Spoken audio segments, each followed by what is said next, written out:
twins were killed as evil spirits, the shocking transformation in Nigeria. In the history of humanity, cultural practices and beliefs have often shaped societies in profound ways, influencing their values, traditions, and behaviors. One such striking example is the historical practice of twin infanticide in parts of Nigeria. Rooted in fear, superstition, and misinformation, the birth of twins was once considered an ominous event, viewed as a curse upon families and communities. This belief led to a harrowing practice of killing twins to protect the community from perceived misfortunes.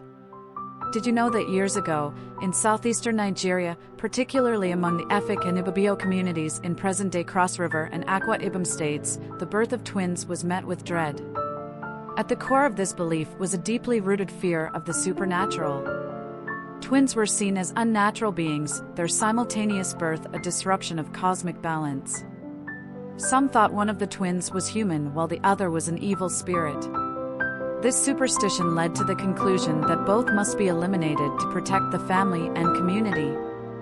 This fear was compounded by the lack of medical understanding. The complexities of multiple births, often accompanied by higher mortality rates or complications, were attributed to malevolent forces. With no scientific explanations, the blame fell on the innocent infants and their mothers, who were ostracized and accused of bringing misfortune. The methods of eliminating twins were as varied as they were brutal. Many infants were poisoned with herbs, abandoned in forests, or drowned in rivers. Mothers of twins were considered cursed and often driven out of their communities. In some instances, these women sought refuge in isolated areas, but survival was rare. The community leaders, often spiritual heads, justified these acts with elaborate rituals meant to purify the land.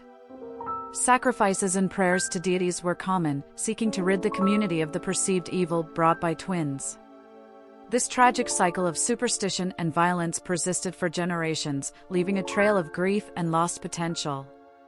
The arrival of Mary Slessor in Calabar in 1876 marked a seismic shift in this grim narrative. Born in 1848 in Aberdeen, Scotland, Slessor grew up in poverty but developed a deep sense of purpose through her faith. Inspired by the work of missionaries like David Livingstone, she embarked on a journey to Nigeria, determined to make a difference. Unlike many of her contemporaries, Slessor immersed herself in the culture of the local people.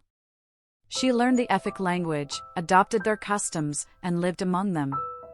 Her willingness to engage deeply with the community earned her trust and respect, even among those who initially resisted her presence.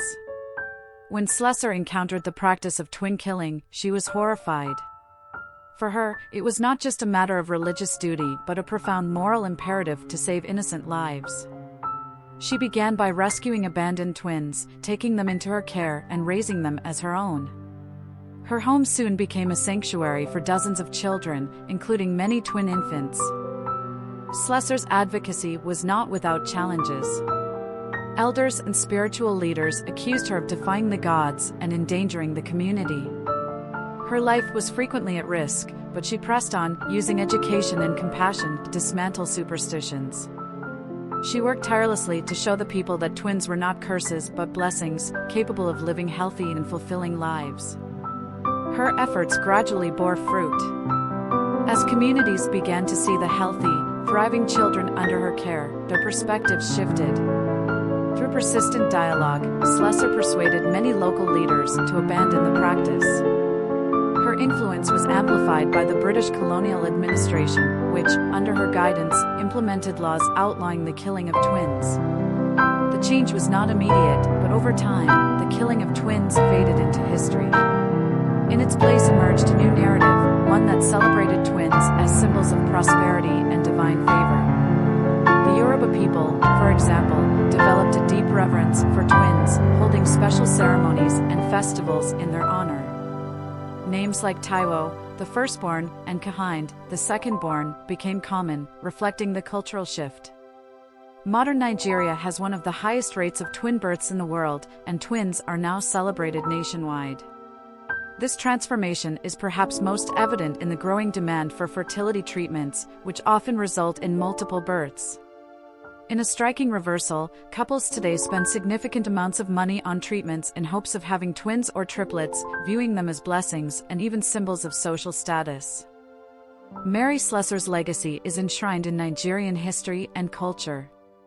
Schools, hospitals, and streets bear her name, a testament to her bravery and impact. She is remembered not just as a missionary but as a humanitarian who fought tirelessly for the vulnerable and marginalized.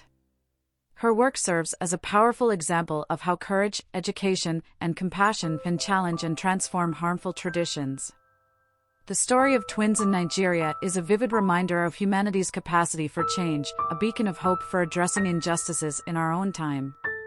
The story of twin killing and its eradication in Nigeria offers profound lessons for the modern world. It underscores the importance of education in dispelling myths and the role of advocacy in effecting social change. Today, the celebration of twins in Nigeria is a poignant reminder of how far the country has come. From a time of fear and ignorance to an era of joy and pride, the journey of twins in Nigeria is one of transformation and triumph. It is a story that continues to inspire, urging us to challenge our own prejudices and embrace the power of compassion and understanding. Can you believe twins were once feared and killed in Nigeria, but now they're seen as blessings? What does this say about the power of changing beliefs and culture? Share your thoughts below, and don't forget to like, share, and subscribe for more fascinating stories. Thank you.